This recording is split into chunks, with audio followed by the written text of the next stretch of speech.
நீங்களா? வாங்க, உள்ள வாங்க. என்ன துப்பாக்கியோட வந்து கதவு திறக்கறீங்க? ஒரு கழுக சுட்டு தள்ளுறதுக்காக என்னையே சுத்தி வந்துட்டு இருக்கானே. ஜேம்ஸுக்காக ரொம்ப தான் பயப்படுறீங்களா? ஆமா.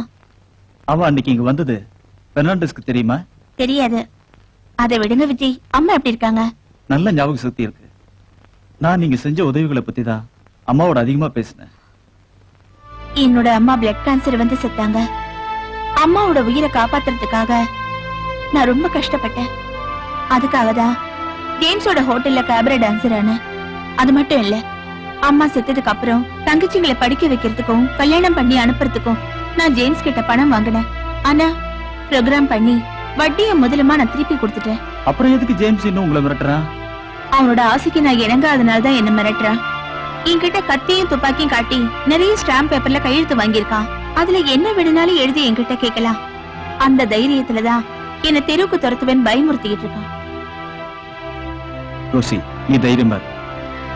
அம்மாவை டிஸ்சார்ஜ் பண்ணி நான் வீட்டுக்கு கூட்டிட்டு வந்துடுறேன். அப்புறம் ஜேம்ஸோட மிரட்டலுக்கு ஒரு முடிவு கட்டுறேன்.